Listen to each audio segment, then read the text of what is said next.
on arrive à avoir un business là qui tourne, moi, sur 1 million par an, en travaillant 4 à 5 heures par jour, avec des produits à 14 €, puisque c'est mon pricing d'entrée.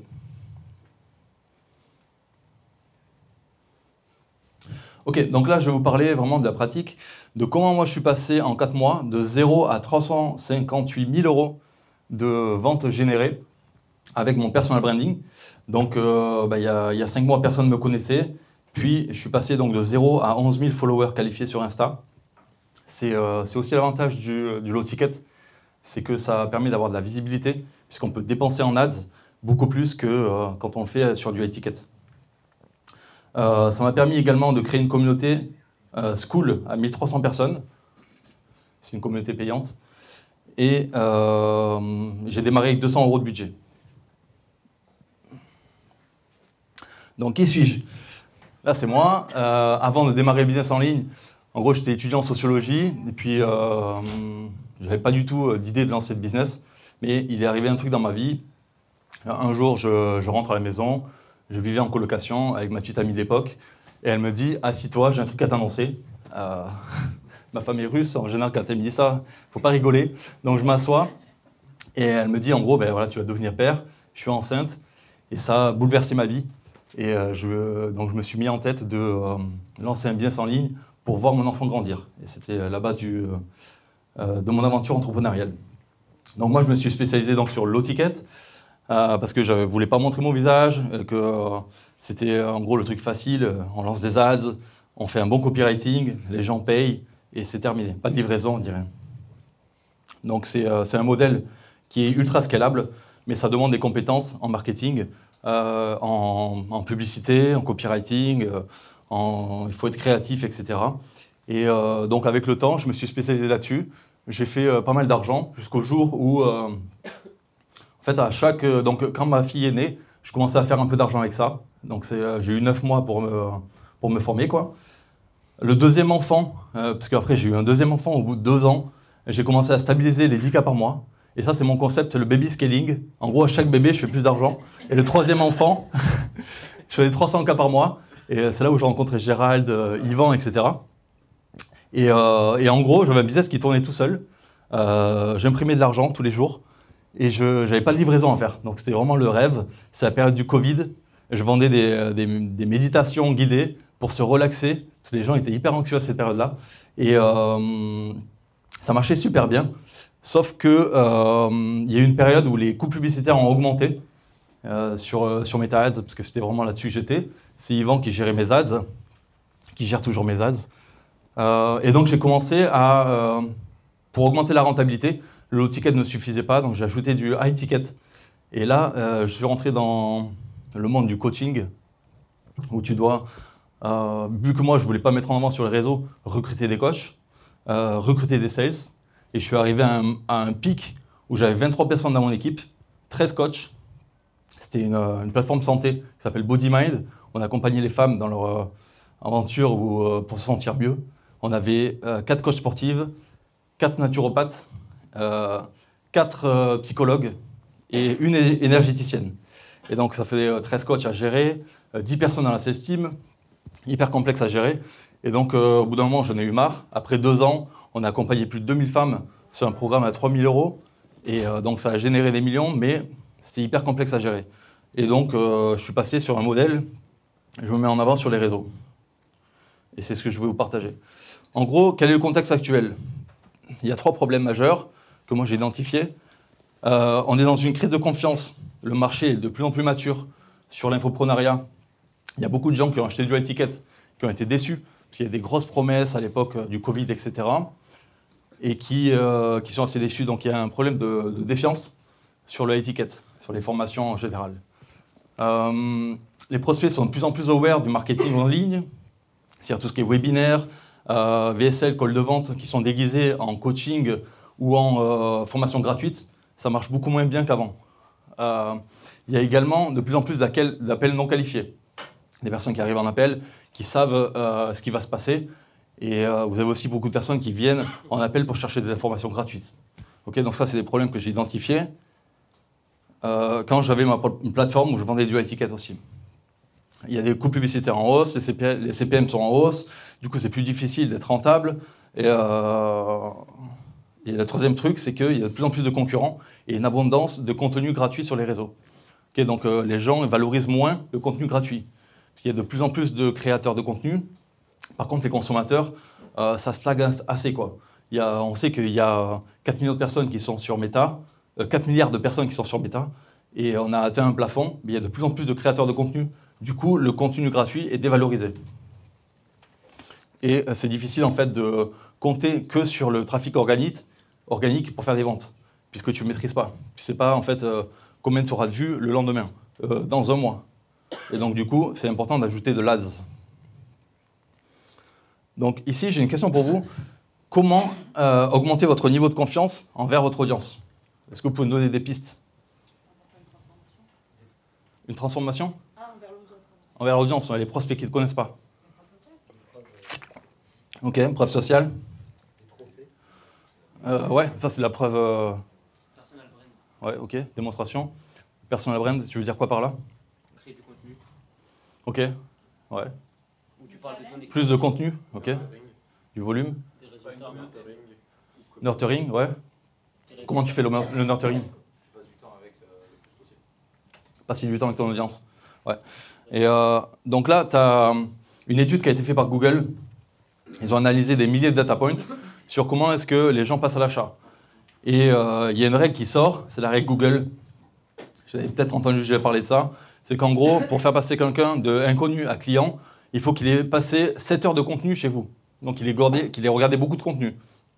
Et qu'il vous ait vu à 11 moments différents. Donc 11 touch points, on dit. Et à 4 plateformes différentes. Donc, ça peut être sur Insta, sur YouTube, dans un email, dans un podcast, etc. Okay, donc avant d'acheter du high ticket. Du coup, comment on fait pour accélérer ce processus? C'est la question. Et donc moi, la réponse que j'ai, c'est le low ticket. L'idée, c'est que les avantages du low ticket, c'est quoi? Numéro 1, c'est le SLO, on appelle ça le SLO aux États-Unis, donc c'est pas moi qui ai inventé la stratégie, hein, ça existe depuis 10 ans. C'est l'idée du produit d'appel. Mais le SLO, ça veut dire Self-Liquidating Offer. C'est l'idée que quand on envoie de l'ADS, on rentabilise le lead dès le premier produit d'appel. Et derrière, tout ce qu'on va vendre, tous les produits qu'on va vendre derrière, c'est que de la marge. Ça permet aussi, vu que le produit est peu cher, de transformer un inconnu en client de manière ultra facile. Beaucoup plus que si tu vendais quelque chose de plus cher. C'est logique. Ça augmente également ton niveau d'autorité. Parce qu'une fois que tu l'as vendu une formation et qu'à l'intérieur, tu lui donnes des conseils applicables qui sont des bons conseils, c'est-à-dire quelque chose étape par étape, avec un bon produit qui permet d'avoir un quick win, ben, tu vas augmenter ton niveau d'autorité. Le prospect va se dire, OK, il sait de quoi il parle, ça m'a permis d'aider, d'avancer du point A au point B, et du coup, il est plus ouvert à te faire confiance sur quelque chose de plus élevé, sur un prix plus élevé. Ça a également la force d'augmenter ta visibilité, puisque tu peux dépenser en ads sans compter pratiquement, puisque tu rentabilises tes leads dès le premier produit. Derrière, ça permet de filtrer tous ceux qui veulent du gratuit. Avoir une machine à rendez-vous qualifiée, parce que si vous fonctionnez avec des rendez-vous, bah, tous ceux qui rentrent dans votre funnel, si vous êtes rentabilisé avec le premier funnel, c'est-à-dire le premier produit, derrière, vous avez des rendez-vous qualifiés et gratuits. Okay, et ça te permet aussi d'aider des personnes qui n'ont pas forcément les moyens d'acheter ton étiquette, de les aider, d'avoir plus d'impact sur ton audience. Ok, donc le produit d'appel, comme je disais, ce n'est pas quelque chose de nouveau. C'est quelque chose qui existe dans les industries, dans d'autres industries depuis longtemps. Et on l'a un peu oublié, nous, dans notre idée de vendre du high ticket. Mais il faut rappeler que c'est un fondamental. McDo utilise le burger à 1 € pour faire venir les gens dans le magasin et pour aussi mettre en place des habitudes de consommation. Et donc, on attire les personnes dans le resto. Et puis après, derrière, il y a des upsells. Est-ce que tu veux un menu plus grand, plus de frites, un dessert, un café? Et donc, nous, on va utiliser la même chose avec des produits en ligne.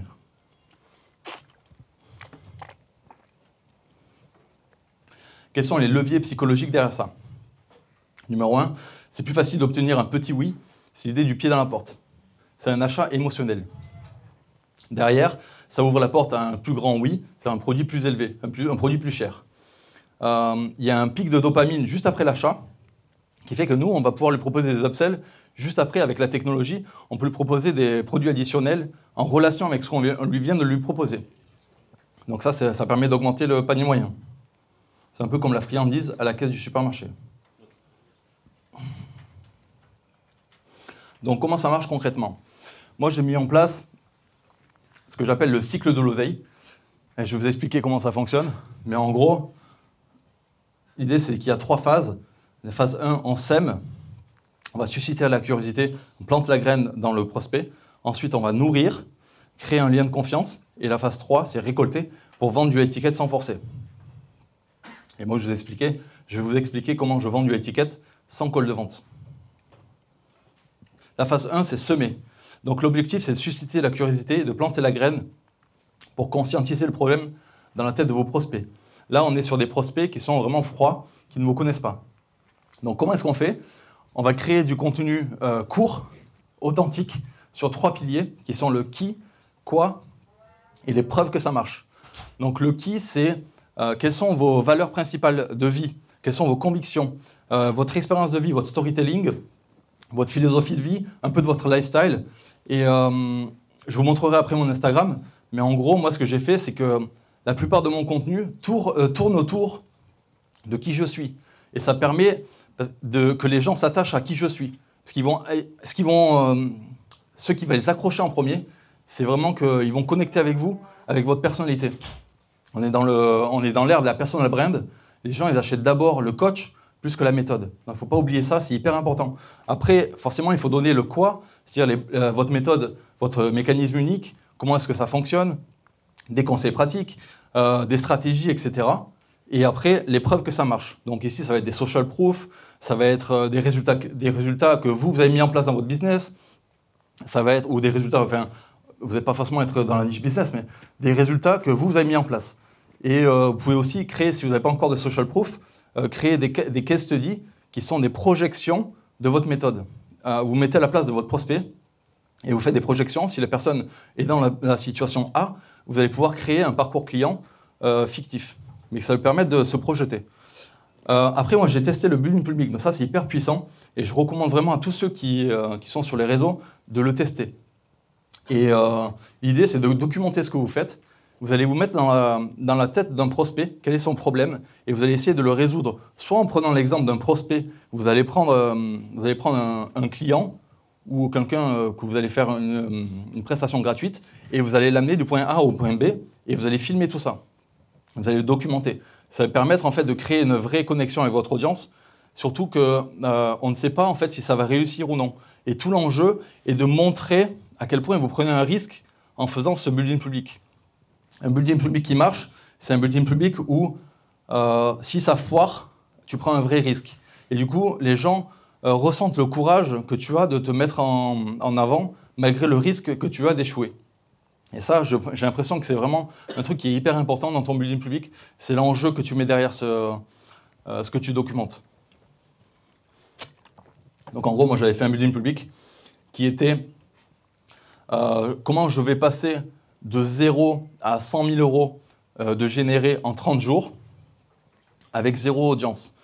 Et en gros, j'avais dit que si je foire, c'est toute ma réputation qui est en jeu, puisque j'avais déjà eu des réussites avant et tout ça, et donc je n'avais pas envie de foirer ce truc-là.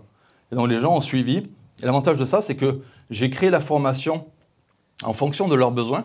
Donc les personnes m'ont suivi et je leur ai demandé ce qu'ils voulaient que je crée comme formation.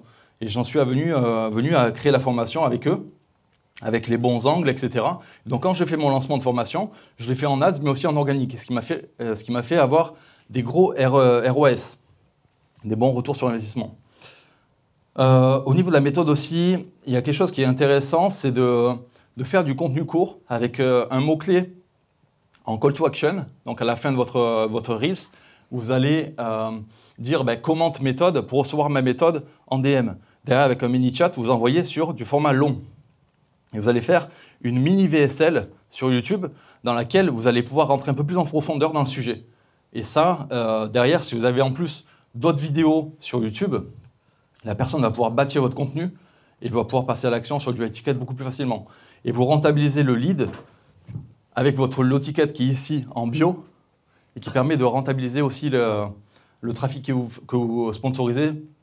Parce que vous pouvez sponsoriser ce Reels avec le commentaire, vous mettez du budget dessus, ça vous fait des vues, ça vous monter vos vues. Et je ne sais pas si je peux cliquer ici. Comme ça, je vous montre en direct ce que ça donne.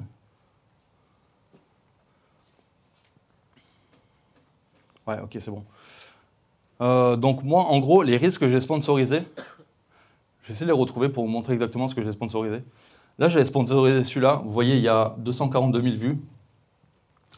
Et donc ici, c'est un case study où j'explique ma méthode. Et à la fin, il y a ici un call to action. Voilà, c'était le call to action plan. Et à la fin, en fait, tous ceux qui ont commenté plan, ils ont reçu une vaisselle sur YouTube. Et ça m'a permis en fait de faire du trafic ici gratuit parce que tous les gens qui ont vu ça, souvent ils s'abonnent ou ils achètent un low ticket.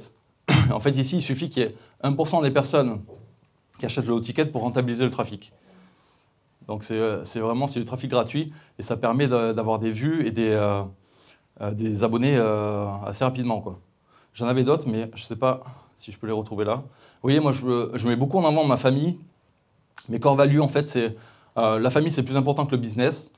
Je ne vais pas m'expatrier à Dubaï, je vis en Suisse parce que j'aime la nature. J'ai 3 enfants, j'aime voyager. Donc ça, c'est des trucs qui me caractérisent. Voilà, j'avais fait ce Reels là, mais ça c'était du viral, quoi. J'avais fait des bons hooks. Donc après, vous pouvez tester des trucs. Il y a des trucs qui marchent plus que d'autres. Et après, il faut trouver votre patte, quoi. Pourquoi tu renvoies vers YouTube la DSL pour utiliser, en espérant qu'il y ait une consommation de plusieurs vidéos? Ouais, c'est ça, c'est pour le batch. La possibilité qu'ils aillent batcher des vidéos à toi. Et aussi pour l'algorithme YouTube. Ça te permet d'avoir du trafic en organique sur YouTube aussi. Et moi, je suis plutôt dans l'optique, j'ai pas envie de construire une liste de prospects. Donc du coup, je mets pas de barrière entre le lead et ce que je lui envoie comme contenu, quoi. Mais on pourrait très bien faire ici une page d'opt-in dans laquelle il rentre son email et derrière, il a une vidéo YouTube. Ça pourrait être le même truc, quoi. Mais je suis plutôt aller sur YouTube directement, quoi. Donc au niveau du funnel, il faut voir votre page Instagram comme un funnel. Donc il faut une bio optimisée, il faut mettre en avant votre autorité, mettre de la curiosité sur votre méthode, qu'elle soit spécifique, et avec un call to action aussi. En post épinglé, il faut toujours mettre social proof, méthode et qui je suis. Pareil pour les stories épinglées. Vous voyez à la une là-bas, qui je suis, des tips, des stratégies, des résultats. C'est important en fait d'avoir un profil, que ce soit sur LinkedIn ou Instagram. Moi j'avais pensé Instagram, mais du coup, il faut quand même avoir un profil optimisé, quoi. Donc après, il y a la phase 2, nourrir. L'objectif ici, c'est de montrer votre autorité, de créer un lien de confiance et prouver que vous pouvez aider cette personne. Comment est-ce qu'on fait ça? Moi, dans ma stratégie, on vend un low ticket et on les envoie sur un groupe communautaire. Le groupe communautaire, je l'ai mis sur School. Ça permet d'avoir sur School la gamification, où les personnes, plus elles interagissent entre elles, plus elles vont monter dans un leaderboard et derrière, il y a des récompenses. Donc ça, c'est pas mal sur School. Et l'avantage de la communauté, c'est que les gens, ils s'entraident entre eux. Et vous pouvez venir les aider aussi, faire des lives récurrents. De temps en temps, vous venez et vous apportez de la valeur en gratuit. Et derrière, ça leur donne envie d'aller chercher du high ticket chez vous. Vous pouvez aussi donc, faire du setting en conversation. Et vous pouvez le contenu lent sur YouTube et envoyer les gens sur du YouTube. Low ticket, je vais vous rentrer un peu plus dans le détail. Les ingrédients d'un low ticket winner. Donc, comment ça marche? Numéro 1, c'est le mécanisme unique. Il faut une méthode ultra spécifique qui répond à un besoin ou une envie précise. Je vais vous montrer des exemples de low ticket winner aux US. Parce que moi, j'ai une liste j'analyse tout ce qui se fait aux US. Et je vais vous montrer un peu des exemples de ce que ça veut dire tout ça. Il faut que ce soit actionnable rapidement. Donc il faut que la méthode, elle enlève tous les efforts qu'il y a à passer à l'action. Il faut que ce soit un système à suivre étape par étape, que ce soit presque du copier-coller, quoi. Okay. Il faut que ce soit court à consommer. Il ne faut pas que ce soit une méthode où à l'intérieur, vous avez 10 heures de formation. Il faut que ce soit plutôt un truc qui soit consommable en 24 heures, quoi. Donc vous avez 3-4 étapes, des modules. Vous avez étape 1, 1 à 2 vidéos de 5 minutes. Étape 2, pareil. Et vous faites vraiment un truc actionnable. Vous allez suivre la personne, lui dire, voilà, maintenant tu fais pause et tu fais cet exercice. Pour qu'en gros, elle ait atteint la première étape assez rapidement. Parce que dans le cerveau de votre prospect, vous devez vous mettre à la place de lui. En gros, il va vouloir toujours finir les étapes avant de passer à l'étape d'après. C'est naturel. Et l'étape d'après, c'est toujours la étiquette. Donc, vous voulez qu'il consomme votre formation rapidement, qu'il voit que vous sachiez de quoi ça parle, vous donnez des vraies infos. Et l'étape d'après, naturellement, ça va découler sur le étiquette. Il faut ajouter toujours des produits additionnels. Donc, un bon bump. Le bump, c'est le produit additionnel sur le bon de commande. Il faut que ce soit des templates, des checklists, des idées, des listes d'idées, des prompts, etc. Des choses qui sont en gros sur un PDF. Ensuite, les upsells, il faut que ce soit des upsells qui apportent soit plus de résultats, soit des résultats plus rapides, soit des résultats plus faciles, ou les trois en même temps. Mais c'est hyper important de trouver un bon upsell, parce que c'est vraiment ce qui va pouvoir doubler votre panier moyen. Moi, par exemple, si je prends un exemple sur mon lot ticket, le produit d'entrée est à 14 €, mais le panier moyen est à 55 €. Ce qui fait que je peux me permettre, dans les ads, et ce que je disais à Yvan, c'est vas-y, au début, on était en mode jusqu'à 80 € de coût par achat, on peut y aller. Parce que je sais que derrière, sur mon étiquette, je m'y retrouve. Mais en gros, on avait des coûts par achat qui étaient à 35 €. Et du coup, on gagne de l'argent même sur le lot ticket. Donc ça, c'est grâce aux produits additionnels. Et au niveau de la page de vente, c'est hyper important. Il y a des choses à respecter sur une page de vente. Après, je pourrais vous expliquer si vous devez faire VSL ou juste page textuelle, parce que les deux marchent, mais ça dépend vraiment à qui vous adressez le message. Mais ici, là, il faut une promesse principale, un sous-titre qui répond aux objections, des preuves sociales ou des preuves de démonstration. Ouais, donc démonstration logique. Il vous faut que votre méthode soit adossée à une superstructure, que votre prospect a déjà la croyance que ça marche. Donc je vous prends un exemple. Moi, mon lot ticket, c'était, je vous montre la méthode qui est basée sur les plus grands coachs aux États-Unis, tels que Tony Robbins, Grant Cardone. Donc je donne des preuves d'autorité, de trucs qui marchent en dehors de moi, parce que moi, ils ne me connaissent pas. Mais si je repose ma méthode que sur moi, elle est beaucoup moins crédible que si je repose la méthode sur une superstructure en qui ils ont déjà confiance. Donc il faut s'adosser à une superstructure. Ensuite, il faut le old way, new way. En gros, c'est la nouvelle opportunité du moment. Aujourd'hui, en 2025, les pubs sont chères, etc. Il faut rentabiliser votre lead avec du lot ticket. Donc avec ma méthode, c'est beaucoup mieux que sans ma méthode. Et vous devez démontrer de manière très simple pourquoi c'est mieux avec votre méthode.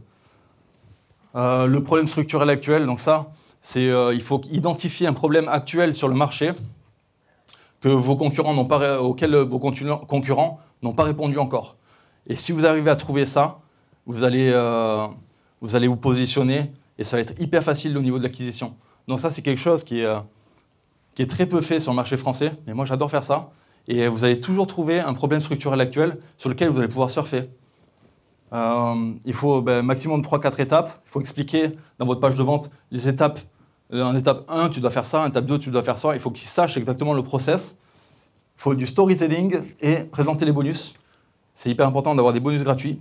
La plupart des gens, ils se disent dans ma formation, il y a tout ça, ça, ça, mais ils n'expliquent pas les bonus. Et les bonus, en fait, il vaut mieux dire que la méthode répond à un problème spécifique et derrière, tous les bonus, ça va répondre aux objections. Les bonus, c'est tu vas pouvoir faire ça de manière hyper rapide grâce à ce template. Si tu n'as pas d'idée, je te donne une liste d'idées. Si tu ne sais pas comment faire, tu as un tuto exact pour recopier mon truc. Donc, il faut répondre aux objections dans les bonus gratuits. Tac. Donc ça, c'est des exemples. Exemple de lot ticket avec la promesse principale. Ici, comment créer une autorité et attirer des clients idéaux en 24 heures en utilisant la méthode des 5 contenus basés sur un système d'autorité. Vous voyez, c'est hyper spécifique. Ici, on ne va pas dire comment obtenir des clients, comment obtenir 5 clients par semaine avec de la publicité. Non, c'est mon système pour développer ton autorité grâce à 5 contenus et tu vas pouvoir copier-coller mon truc avec ChatGPT. Vous voyez, c'est hyper spécifique. Ici, comment j'ai créé une méthode bizarre, simple, avec un webinaire de 10 minutes automatique qui vend des offres en autopilote, en automatique. 37 €, enfin 37 $. Tu n'as pas besoin de faire 90 minutes de longs webinaires complexes, etc. Là, le workshop de 60 minutes qui révèle les 7 manières simples et rapides de mettre du FOMO dans ton offre high ticket. Donc, comment ajouter de la scarcity, de la rareté dans une offre high ticket. Et je te donne tout ça pour 27 $. Vous voyez, c'est hyper spécifique. C'est-à-dire, c'est pas je vais t'aider à vendre plus de high ticket. C'est non, ton high ticket, pour qu'il se vende bien, il faut que tu ajoutes de la rareté. Et moi, je vais t'expliquer comment ajouter de la rareté. Et comme ça, tu vas pouvoir. Tu n'as plus besoin de vendre un webinaire. Tu n'as plus besoin non, ça marche si tu fais des webinaires, ça marche si tu fais du Google Doc ou même du DM, enfin, ça marche pour tout, quoi. Guide gratuit pour faire grossir ta liste email. Derrière, il y a un low ticket. Donc là, on est vraiment sur quelque chose de spécifique aussi.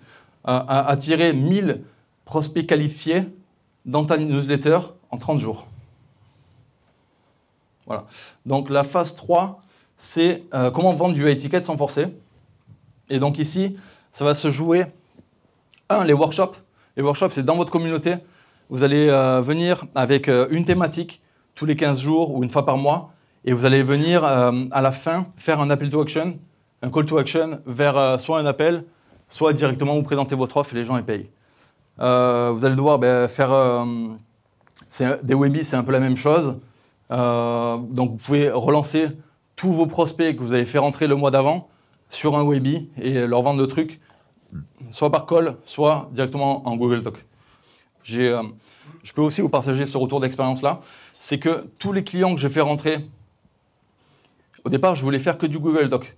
Mais quand j'ai vu que je voulais atteindre les 100 000 € en 30 jours, je me suis dit, bon, il y a plein de clients qui veulent prendre un appel avec moi, je vais commencer à faire des appels. Et les clients que j'ai closés en appel, c'était les pires clients, ensuite en livraison.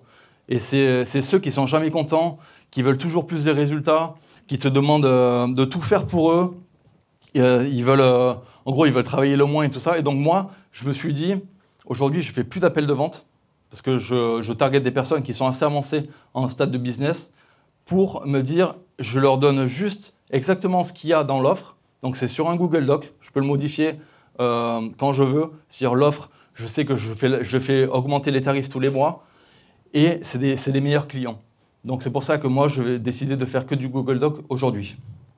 Je perds plus de temps en appel. Donc les stats, en gros, ça m'a rapporté 1300 clients low ticket qui se sont transformés en 33 clients high ticket avec du Google Doc. J'ai fait 358 000 € sur les 4 derniers mois. J'ai dépensé en ads 53 000 €. En low ticket, ça m'a rapporté 73 000 et en high ticket 285. Donc là, j'ai le scaling calculator, je vous l'enverrai. Ici, ça vous permet de projeter votre rentabilité. Donc, je vais vous expliquer comment ça marche. En gros, ici, vous avez votre produit low ticket. Moi, j'avais mis à 14 € et je vais vous faire ici la projection de mon business. Derrière, on a un bump à 17 €. La conversion du bump était de 45%. Okay, vous pouvez avoir des bumps qui convertissent à 60%. Ici, vous avez un upsell 1. Il n'est pas bon là. C'était 97. Tac, j'avais AB testé les prix aussi. L'upsell 2 était à 67. Après, je vais vous montrer la différence entre un funnel qui tourne bien, parce qu'il y a des bons hooks dans les ads, il y a des bonnes promesses. Et donc ici, le panier moyen de mon high ticket était à 8 000, il me semble, parce que j'ai 2 offres. Dépenses pub, disons que sur un mois, on dépense 15 000, ça fait du 500 € par jour. Mais attention, ce n'est pas quelque chose qui sort de Trésor, puisque tous les jours, vous faites rentrer aussi du CA. Les coûts par clic, disons qu'on met du 1 €, taux de conversion 4%. Le taux de conversion du low ticket vers le high ticket, chez moi, c'était 3%. Du coup, c'est ce que j'ai mis ici. Et ce qui fait un business à 184 000 € qui tourne. Okay, là, on est sur une configuration idéale. Disons que si on est un peu moins bon dans les ads, moi, j'ai la chance d'avoir un super média buyer avec Yvan. Du coup, on a bien cartonné. Mais si vous avez du coût par clic, disons qu'il est à 1,50 €. De suite, regardez ici le total. Vous voyez la différence? Si vous êtes mauvais dans vos ads, dans vos hooks, donc c'est hyper important de tester un maximum de publicité. Parce que là, vous perdez, c'est pas que on perd du chiffre d'affaires. Ici, on perd énormément de marge. Parce qu'on passe de 180 000 à 123 000 et c'est que de la marge. Derrière, si vous avez un taux de conversion qui est moins bon, vous perdez juste 1% de taux de conversion. Tac. OK. De suite, on passe à 92 000. Donc, vous avez vu comment c'est important de A/B tester. Moi, j'ai un process d'A/B testing. J'A/B teste toujours la headline en haut de ma page de vente pour voir ce qui convertit le mieux. Une fois que j'ai validé ça, derrière, j'A/B teste le prix. Et ensuite, j'A/B teste le bump et l'upsell pour avoir un bon panier moyen.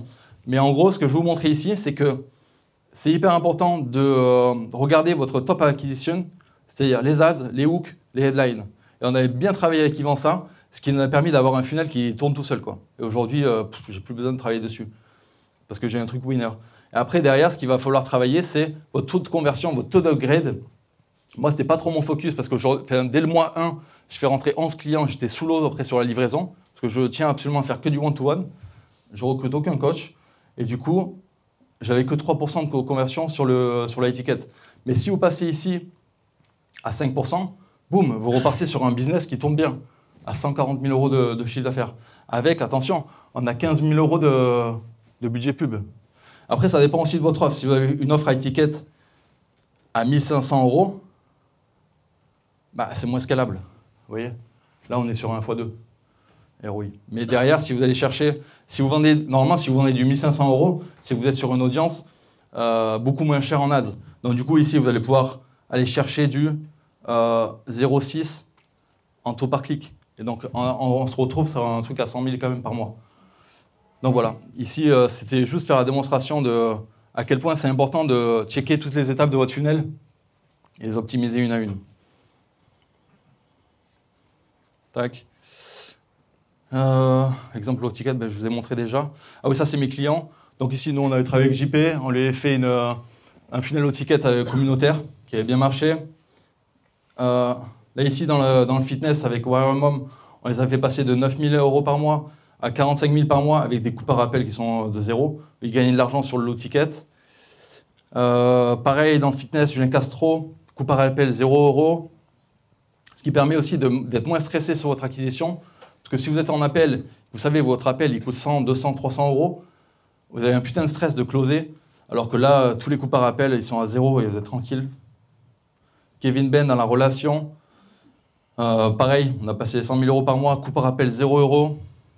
Il a fait rentrer presque 800 personnes dès le premier mois. Cécile sur l'accompagnement des sportifs, la ROAS, 2 sur le low ticket. Ici, Anne-Sophie Cortas sur le naturopathie, ROAS x3 sur le low ticket. Là, ici, dans le business B2B, Mehdi, qui est dans la prospection, il y a des coûts par achat à 5 €. Brian Paris, qui accompagne les coachs sportifs, il a réduit son coût par lead de x2. Priyank Mohan, qui est l'accompagnement des copywriters, il a un ROS x2 sur son low ticket. J'ai plein d'exemples, mais bon, je ne vais pas passer tout le monde non plus. Sylvain Braillac, business coach, qui a réduit son coût par lead, beaucoup plus de flux. Vincent Ego sur le SEO. Ça marche, en fait, c'est juste pour montrer que ça marche dans toutes les niches. Même The Next Big Shit, là, c'est une newsletter, il n'y a pas de personal branding dessus. On est sur un lead flow qui est gratuit, donc il est en train de grossir sa newsletter. Voilà, donc si vous voulez télécharger le Scaling Calculator, vous pourrez faire la projection. Et c'est terminé. Bravo, bravo.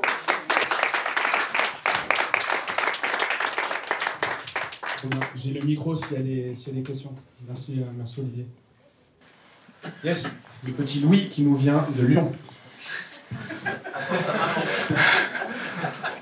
Merci Jacques. J'avais une petite question sur les appels. Du coup, à un moment, tu as dit que tu avais testé avec les appels, peut-être qu'avec les clients, tu as aussi testé les appels.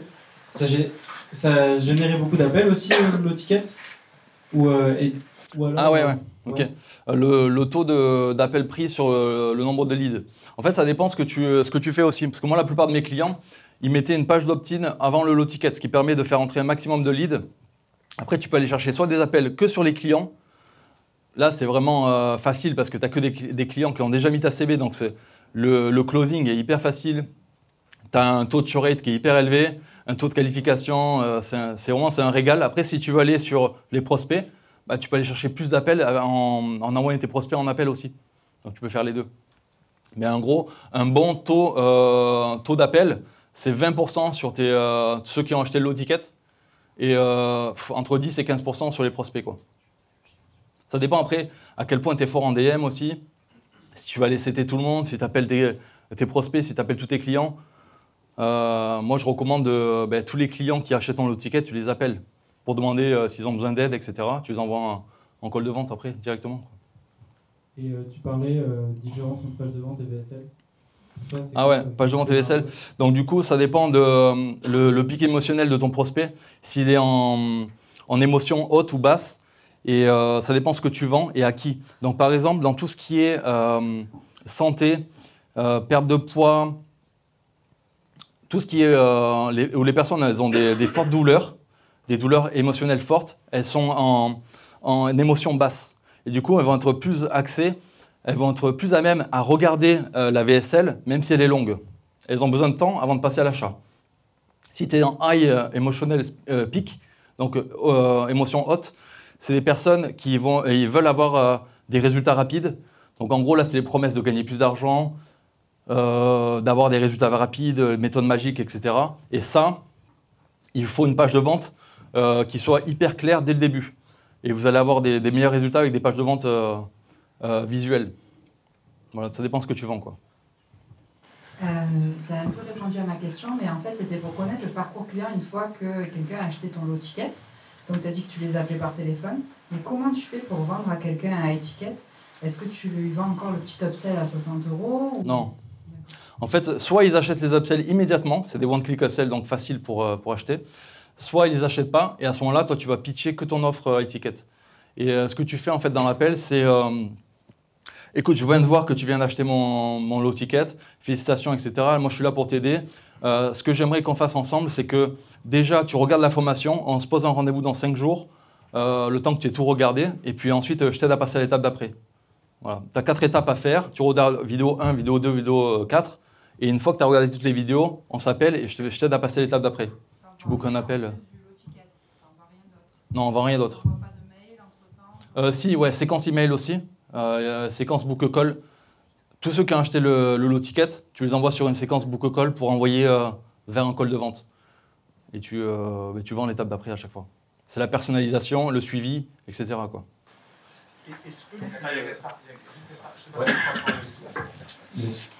Au niveau du prix, finalement, est-ce que c'est juste de l'A/B test ou est-ce qu'on peut, au cas par cas, choisir plutôt 1 € pour faire rentrer un max de mecs comme certains font US ou plutôt 37, 38 pour rentrer des mecs qualifiés? Ouais.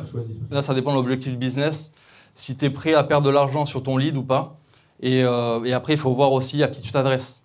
Donc, plus tu mets de la valeur dans ton low ticket, plus la valeur perçue est perçue par ton audience, plus tu vas pouvoir augmenter le prix. Mais si tu es sur du B2C, par exemple, c'est plus difficile d'avoir un prix élevé. Si tu t'adresses à des agences qui font déjà de l'argent, tu peux pouvoir mettre 100 balles. Et puis après, ouais, ça dépend qui tu vas attirer. Plus tu mets une barrière à l'entrée qui est basse, plus tu vas avoir de call de vente peu cher, quoi. Donc ça dépend si tu veux vendre du high ticket ou vendre du low ticket. Après, il y a des gens, ils veulent vendre des low tickets à 100 balles, mais derrière, je leur dis, mais tu n'auras jamais de high ticket derrière parce que la barrière à l'entrée, elle est trop élevée, quoi. Et souvent, la croyance limitante, c'est ouais, mais t'imagines tout ce que je mets dans mon low ticket, il y a trop de valeur, j'ai pas envie de vendre ça à 30 balles. Je dis ouais, mais déjà, ton prospect, il ne connaît pas la valeur qu'il y a dedans. Ça se trouve, il n'en a rien à foutre de ce que tu lui proposes. Et il faut, en fait, il faut donner de la valeur, il faut gagner, il faut donner beaucoup plus que ce que tu reçois avant d'attendre que quelqu'un achète ton étiquette. Donc, il faut que tu gagnes du crédit chez ton prospect. Et donc, il vaut mieux over-deliver sur un truc, mais pas mettre trop de vidéos à l'intérieur, quoi. Mettre des templates, des trucs comme ça pour l'aider à passer l'achat. Est-ce que, du coup, effectivement, si tu vends un produit à 14 €, tu peux avoir plein de gens qui arrivent et qui ne sont pas forcément prêts à payer du high ticket, tout simplement parce qu'ils n'ont pas de chiffre d'affaires. Est-ce que du coup, à un moment donné, tu filtres ou tu sélectionnes en fonction du chiffre d'affaires? Tu as une demande qui est liée pour qualifier, pour segmenter ton prospect? Ouais, il y a un vrai enjeu sur attirer le bon prospect. Donc, des coups, à chaque fois qu'on pense à un low ticket, il faut toujours se demander qui va acheter mon high ticket et positionner le low ticket pour attirer les prospects qui sont capables d'acheter le high ticket. Mais c'est intéressant l'approche low ticket parce que tous les prospects non qualifiés financent ton marketing. Donc, en gros, moi, j'accompagne que les personnes qui sont déjà avancées, qui font déjà minimum 5-10 cas par mois. Mais la plupart de mes clients low ticket sont des gens qui démarrent le business. Et moi, je ne les accompagne pas, mais eux financent mon marketing. Et c'est grâce à eux en fait, que je peux dépenser en as comme un fou parce qu'il y a plein de gens non qualifiés qui rentrent. Mais il suffit qu'il y ait 2-3% des personnes qui upgrade pour avoir un business rentable. Tu n'as pas besoin d'avoir 50% des gens qui upgrade, tu vois. Et ceux-là, tu les appelles pas du coup? Si, je les appelle, j'appelle tout le monde. Mais moi, dans mon cas, je ne le fais pas parce que je n'ai pas la pression de faire beaucoup de chiffres sur mon étiquette et tout. Ce n'était pas l'intention. Mais sur mes clients, je dis oui, tu appelles tout le monde parce qu'après, tu vas faire le filtre. Tu vas voir, ok, t'en es où, comment je peux t'aider. Si tu vois que ce n'est pas qualifié, tu ne vas pas booker un call avec eux pour le R1 ou le R2. Mais tu fais le filtre dans l'appel. Et si tu vois que c'est super qualifié, tu dis écoute, parfait, toi, je pense que tu as besoin de personnalisation, je vais t'accompagner, regarde les vidéos et puis après, on book un call. Et de toute façon, tu sais, les prospects qui sont qualifiés, tu vas toujours avoir des personnes qui veulent se faire suivre parce que le chemin tout seul, c'est beaucoup plus difficile, ça prend plus de temps, il y a des erreurs à éviter et tout ça. Ce n'est pas parce qu'ils ont l'information qu'ils vont faire le truc tout seul. Donc en général, les bons prospects, et naturellement, ils viendront sur ton étiquette, qui comprennent la valeur de l'accompagnement. Du coup, moi j'avais une question, parce que tu dis ok, tu leur vends le ticket, après tu les laisses tout regarder, après tu les rappelles. Ils sont du coup dans un scoop où ils peuvent converser entre eux dans une conversation. À partir de combien de temps tu penses que tu peux les récupérer, ceux qui n'ont pas booké le call direct pour faire du high ticket, qui sont du coup dans ce pipe de conversation avec les autres participants? Combien tu arrives à en récupérer après tout? Après, il y a plusieurs stratégies. Hein. Tu peux DM tout le monde, tu peux les relancer non-stop, tu peux leur envoyer des emails, répondre aux questions, faire des two-step publications. Tu sais, commente mots-clés et je t'envoie le link magnet. Une fois que tu es dans ta communauté, après, tu fais ce que tu veux. Et ça peut être intéressant de mettre une mini VSL aussi dans ta formation, qui en gros est présentée comme une mini formation. En gros, c'est le module 5. Et dans le module 5, tu vends ton étiquette. Il y a plein de méthodes en fait pour les upgrader. Moi j'ai deux questions. La première, c'est... Une seule? Ok. Je vais essayer de passer. Alors, à partir de combien de temps après l'achat du high ticket tu envoies vers le call? Et la deuxième chose, c'est tu parles de communauté tout à l'heure. À quel moment tu la places? Est-ce que c'est en upsell? Est-ce que c'est... La communauté est accessible à tout le monde à partir du moment où ils ont payé. Donc c'est pas un abonnement chez moi, mon modèle quoi. Et mais c'était quoi déjà la première question? À partir de quel moment tu proposes le rendez-vous après l'achat du high ticket? Alors rendez-vous, tu peux le proposer Du low ticket, pardon. Dès le début. Hein. Mais je te dis, soit tu les appelles et tu proposes dans 5 jours, soit dans la séquence book a call, dès le mail 1, il y a déjà un pitch en PS, book un call si tu veux de la personnalisation, un truc comme ça. Quoi. Ouais, oui. Ouais, du coup, sur le low ticket, alors t'en as un petit peu parlé avec le building public, mais tu conseilles quoi comme stratégie pour définir le low ticket qu'on va vendre? Tu pars des problèmes de ton prospect et tu définis une solution qui est spécifique, qui n'a pas été adressée à ton marché. Soit c'est un mini problème parmi tous les problèmes que ton prospect a, soit c'est une version simplifiée de ton high ticket. Après, il y a des milliers de façons de faire un low ticket. Mais le plus simple, c'est de se projeter sur ton client idéal. Qu'est-ce qu'il veut Ouais, parce que tu définis en gros un produit winner, mais toi, tu détermines le produit winner plutôt par rapport au message que par rapport au livrable du produit derrière? Ouais, non, c'est pas forcément le livrable. C'est comment tu le marketes et le mécanisme unique. Est-ce qu'il est nouveau sur ton marché et est-ce qu'il est applicable rapidement? Si tu regardes là, ici, si je reviens sur les ingrédients. Ouais, justement, ma question, c'était en complément de celle de Louis. C'est est-ce que tu es OK qu'on prenne 2 ou 3 business d'ici pour essayer d'imaginer ce que pourrait être leur low ticket? Ouais, vas-y, ouais. Ok, enfin, vas-y, je te laisse finir. Peut-être tu commencé. Mais non, mais là, je reprends les ingrédients winner dans le ticket winner. Ouais. Si par exemple, on a une école pour apprendre à faire des sites internet sur WordPress, Tu prends quoi comme... Une école pour prendre des sites internet. Et c'est quoi les étiquettes? Qu'est-ce que tu vends à étiquette? Tu vends quoi en étiquette? La formation complète, tu sais faire des sites, tu peux les... Tu t'adresses à qui? À des aspirants freelance. Qui veulent vendre leurs compétences? Ouais. Et ils ont 0 compétences là? Ouais, pas mal. Ou ils ont tâtonné et... avec des tutos YouTube. Ça marchera pas, merci. Si, attends. Donc low ticket, ici, c'est... là, je m'adresserais, plutôt que de parler de WordPress, je dirais, il faudrait trouver une méthode pour leur permettre de gagner leurs premiers 1000 € par mois en tant que freelance. Et avec du chat GPT, j'irais sur un truc IA, facile à dupliquer, un truc... Peut-être comment créer un site en 5 minutes avec chat GPT, que tu peux ensuite revendre 1000 €. Et tu vends des prompts, bibliothèque de prompts. Okay. Très bien. Et si on prend un autre business, par exemple, tu es consultant média buyer, consultant Facebook Ads, yes. Tu t'adresses à des annonceurs, tu t'adresses pas à des freelances pour leur apprendre la compétence, tu lances quoi comme étiquette? Là, je vends une méthode facile pour lancer tes ads en 24 heures.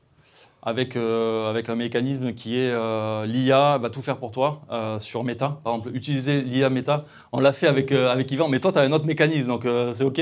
Mais en gros, c'est deviens autonome, lance ton truc, c'est hyper facile, en 24 heures, tu as des résultats. Et là, ça serait une short version. Mais il faut juste trouver la méthode un peu sexy, dans ce cas-là, qui va faire tilt chez ton prospect. Okay. Et si, admettons, tu as un cabinet d'avocats dans le 17e arrondissement, tu vends du conseil, tu vends des templates, etc. Ouais, contrat template. J'irais sur du contrat template, là. En fait, justement, on a pour projet ça et tu t'es senti donc ça me fait plaisir de le challenger. C'est mettre en place en fait le contrat pour recruter ces freelances. La méthode pour recruter tes freelances et ne plus avoir de risque avec eux. Et donc, du coup, tu fais ce petit produit et ensuite, tu as des gens déjà qui ont des freelances, etc., donc qui sont déjà dans l'avatar cible. Ouais. Qu'est-ce que tu en penses? C'est qui l'avatar idéal, là? C'est des gens un peu comme les gens qui sont ici. Ok, ouais, contrat template, je dirais sur le contrat template pour éviter de se faire, voler une partie de ton IP. De ton savoir-faire, ouais, c'est ça. Partager avec ta clientèle, etc. Ouais. Okay. Une dizaine de contrats templates en fonction des besoins. Et là, tu auras... Tu mettrais une dizaine, ce ne serait pas un contrat. Il y en aurait un principal plus 3 ou 4 bonus. Okay. Ouais, c'est ça, ouais. Spécifique, ouais, exactement. Merci. Et le prix pas trop bas. Du 37 peut-être. J'aurais testé le 27-37. Est-ce que sur School, dans la partie communauté, tu mets des posts, tu mets des vidéos régulièrement? C'est bien de mettre des posts. Moi, ce que je fais, c'est que je recycle tous mes Reels, je les mets en post sur School. Alors, tu peux faire pareil pour les emails. Et puis après, tu essaies de répondre de temps en temps. Et ce que j'ai appris, c'est que c'est important de ne pas être trop présent dans les réponses aux questions, de laisser aussi les gens s'entraider entre eux et venir faire de temps en temps un workshop thématique. Ça, c'est pas mal. Ok, merci. Quand tu parlais que tu as monté ta communauté de zéro et que tu as fait le challenge en built-in public, tu as fait des ads du coup pour avoir des leads qui arrivaient sur ton compte Insta ou c'était vraiment en organique? Non, j'avais une stratégie d'omniprésence que sur des ads. Et donc l'idée, c'est que j'ai sponsorisé des Reels. J'ai fait un testing des Reels qui m'apportent les clients les plus qualifiés au coût le moins cher. Et donc j'ai testé une dizaine de Reels que j'ai sponsorisés. J'ai testé aussi la sponsorisation de Carousel. Et après, j'ai vu qu'il y en avait un ou deux qui avaient j'avais un coût par follower qui était de 1 €. Et du coup, si j'arrivais à avoir 2% de conversion sur ces followers-là, ça s'autofinançait. C'est ce que j'ai réussi à faire. Et du coup, après, j'ai réussi à augmenter le budget sur mes sponsorisations de Reels et grossir comme ça assez rapidement. Et en parallèle, j'avais des ads où j'envoyais beaucoup de valeur dans mes ads pour envoyer sur mon lot ticket. Mais ça ne passait pas par l'Instagram. Enfin, c'était sur Meta, mais ça envoyait directement sur une page de vente. Donc j'avais les deux, quoi. Ouais. Et beaucoup de retargeting, parce que les personnes te voient une fois, mais ils ont besoin de te voir 7 fois, comme on a vu avec la règle Google, là, avant de passer à l'achat. Et ça marche aussi pour le low ticket. Du coup, avec Yvan, on avait une grosse stratégie retargeting qui fait que les personnes, au bout d'un moment, elles n'avaient plus le choix, quoi. Ils avaient marre de me voir. Ok, je vais acheter son truc. Et... Ouais, question. Est-ce que tu sais, est-ce que tu as traqué un peu le nombre de gens qui achetaient le high ticket directement dans les premiers jours après avoir acheté le lot et le pourcentage de gens... Ouais, j'en ai qui ne sont pas passés par mon high ticket. J'en ai pas mal qui ne sont pas passés par mon high ticket. Juste, ils ont vu mon truc sur Insta, ils sont passés directement en DM. Et sinon, ouais, c'est des prospects, en fait... qui veulent aller vite, tu vois, ils ont compris que tu avais quelque chose à leur apporter. Ils voient le ROI direct et c'est OK, let's go, on va sur l'étiquette. Il y en a Beaucoup non. Moi, en fait, je partais avec un handicap parce que personne ne me connaissait au début, donc je n'avais pas accumulé de la trust pendant des années, tu vois. Donc, il y avait des personnes qui étaient un peu hésitantes, est-ce que c'est de l'arnaque ou pas, est-ce que ça marche vraiment, est-ce que ça a marché dans mon cas. Donc après, c'est des objections auxquelles tu peux répondre, tu vois, mais souvent, les gens ont quand même besoin de temps, quoi, avant de passer à l'achat. Sauf ceux qui sont hyper motivés, il y en a qui ils ont acheté direct, ça c'était OK. Mais après, il ne faut pas être trop pressé, quoi, je pense. La dernière question que j'avais, c'était, je pense ici, ça fait un peu objet brillant pour tout le monde. Je pense que je ne suis pas le seul à avoir envie de lancer un low ticket. Et du coup, quand on a déjà un tunnel VSL ou webinaire qui tourne classique, qu'est-ce que tu conseillerais sur lancer un low ticket parce que ça peut diviser le focus? Moi, j'irais regarder les sources de trafic. Quelles sont celles qui sont les plus avancées? Par exemple, sur du YouTube, par exemple, moi, je dirais, ce que je te disais, c'est que tu as des prospects qui sont quand même à un stade avancé au niveau de l'awareness. Donc, ils n'ont pas forcément besoin de passer par du low ticket. Là, j'envoierais direct sur un call. Et après, sur le trafic froid, le but du low ticket, c'est d'aller chercher de la visibilité. Donc, d'être visible sur ton marché et après, d'alimenter tout ton écosystème. Donc, low ticket, c'est du deal flow, mais il faut l'envoyer que sur le trafic froid. Moi, quand j'ai mis le lien en bio low ticket, c'est aussi parce que les personnes ne me connaissaient pas. Donc, je n'allais pas les envoyer sur un call de vente, je n'avais pas envie, tu vois. Donc, j'ai mis en lien bio mon low ticket, mais tu peux mettre en lien bio 3 options, low ticket, mid ticket, high ticket, tu vois, par exemple. Et tu fais en sorte d'avoir un funnel d'ads. Après, il faut voir avec Yvan comment il fait. Mais en gros, c'est le call de trafic, on les envoie sur low ticket. Après, tu peux avoir aussi des hook qualifiers, ce qu'on appelle dans les ads, qui fait que, en gros, dans l'ads, tu vas dire, si tu fais 10 cas par mois et que tu passes à la next step, alors, tu vois, là, tu les envoies direct sur un appel de vente. Ou alors, si tu veux apprendre à comment lancer ton business et commencer à faire ces 5 000 € par mois dans les 90 prochains jours, hop, j'ai un low ticket qui te permet avec cette méthode, machin et tout. Et donc, il faut, dans le hook, qualifier où est-ce que tu l'envoies. Et du coup, tu as 2 funnels. Mais dans l'idéal, ouais, c'est 3 funnels. C'est les 3 étapes dont je parlais tout à l'heure. Un truc que moi j'ai acheté ton low ticket pour comprendre la méthode et un truc que j'ai pigé dans la méthode que j'avais pas du tout imaginé avant, c'est contrairement à un lead magnet ou à un tripwire qui est encore un élément de marketing, là son low ticket il est déjà dans la livraison.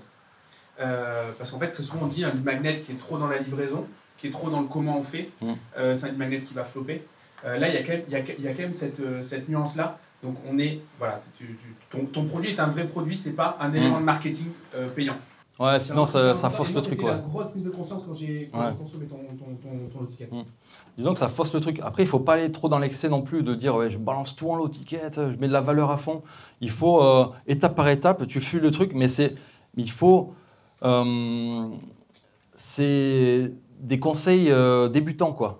Tu vois, c'est pas des conseils hyper avancés, parce qu'après, les gens qui achètent mon étiquette, je vais aller sur la granularité de comment créer un mécanisme unique qui répond à un besoin actuel du marché.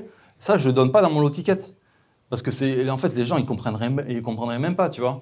Donc, je donne les basiques. Et surtout que c'est applicable rapidement, tu vois. En 24 heures, je veux qu'ils lancent leur low ticket. J'ai une question dans le cas de figure où tu fais un low ticket comme toi. Est-ce que le high ticket peut être de la prestat de service ou est-ce que le high ticket forcément des faux produits parce que je pense que ça peut fonctionner. Est-ce que du coup le high ticket peut être une prestation done for you alors que le low ticket est un faux produit? Ouais, bien sûr, ouais, tu mets tout ce que tu veux. Ça marche pour les agences, ça marche pour tout. Ouais. À partir du moment où c'est du high ticket, c'est OK. Trop bien, merci beaucoup. Je vous propose de réapplaudir. Merci. Est-ce Est-ce que tu veux nous expliquer un peu comment tu accompagnes des gens là? Donc déjà, on va regarder pour ça. Et on mettra le lien également dans le WhatsApp. Ouais, bah après, moi, j'ai une offre one-to-one. Tu as accès à moi en illimité, à mon cerveau. En gros, je suis un peu, je t'accompagne à tout ce que, à partie acquisition. C'est pas que du low ticket, c'est aussi comment est-ce que tu vas framer ton call, comment est-ce que tu fais la différence entre le trafic call, le trafic warm, le trafic avancé. Si tu as plusieurs offres, comment tu les packages, comment tu crées ton offre irrésistible sur ton high ticket, la livraison, comment tu gères ta livraison, ton closing, ton setting. C'est des trucs que j'ai déjà fait et que j'enseigne à mes clients. Voilà. Après, j'ai une offre done for you, mais ça je la mets plus trop en avant, comme tu sais. Ok. Ouais, top. Ben, merci beaucoup, c'était top. Ouais, avec plaisir.